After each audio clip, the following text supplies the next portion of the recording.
Hi, I'm Steve Gladys, and I'm going to talk to you about a presentation I'm doing today. And I know this lighting looks a little weird. I feel like I'm in a Stephen King movie or something. Actually at a hotel, the Inner Harbor, the Hilton Inner Harbor Hotel, and I'm going to talk to a bunch of police officers today about coaching, which sounds kind of interesting, I would think. But officers are involved in coaching all the time. When they roll up on a situation in the street, the first thing they do is start asking questions, which is really at the heart of coaching. I'm going to talk about two kinds of coaching today. One is sort of problem-solving coaching, and the other is developmental coaching. And the one that I'm interested in previewing with you before I talk to the 70 or 60 or 70 officers today is developmental coaching. There's a guy named Richard Boyatzis who's been studying intentional change, how we actually make change, how people actually come about change. And what I didn't know is as he was developing his model, I was sort of working simultaneously in a model that pretty much matches what his is. And I'm sure I was influenced by him and others along the way. But it's a really interesting model, and it's focused on helping people move toward change. And what we know about change is that when we direct people toward change, when we tell them, you got to do this, you got to do that, it reacts, the brain reacts on the negative attractor side. The brain begins to shut down. It begins to give off cortisol and adrenaline, which shrinks the brain's focus on the problem or the goal. If you give people too many goals that they haven't helped develop themselves, and you force them to think about those goals, it actually shrinks their focus on the threat. And in some cases, that's a good thing if you're being chased by a saber-toothed tiger or somebody's coming at you with a gun or a knife or something terrible like that. But the point is that coaching toward a goal that's been set by somebody else, that's been foisted on you, is a hard kind of goal to hit. You can do it, but it doesn't open you up. What does open you up is our questions about what would you like to have happen in the future? What would you want to do? How would you want to approach something like this? What do you think? Which takes the brain from focusing like this to sort of opening up. Oh, okay.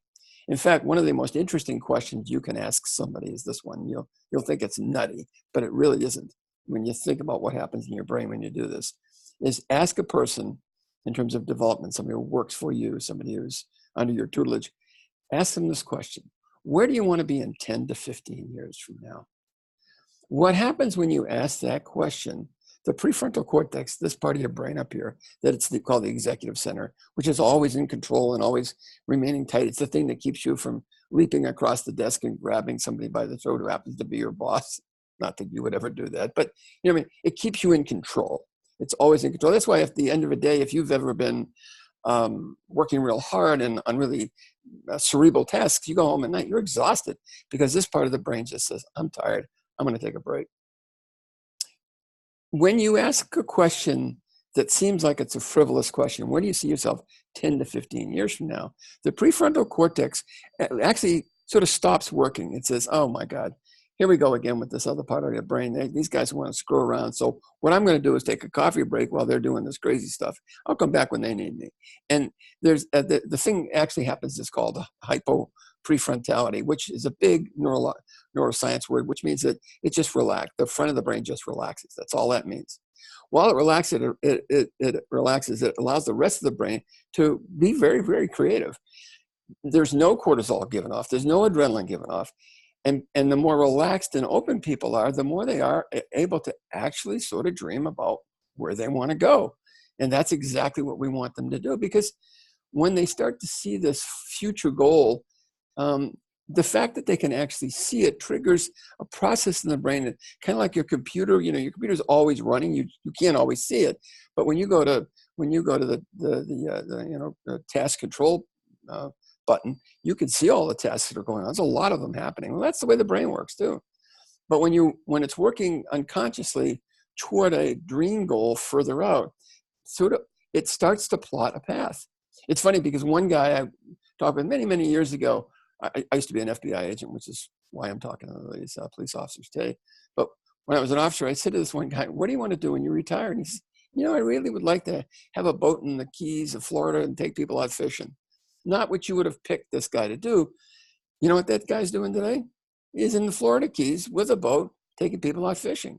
He has actualized that dream, and that happens a lot when you allow yourself to dream. Now, don't get me wrong. I don't think that my talking to him made him, suddenly become think about it for the rest of his life. I think he had it on his mind. But the reality is, if you can put these things in people's heads, the things they really want to do, great things sort of happen. I wanted to show you this model. If I get a chance, let me do this. Let me share the screen with you. This will take a second here.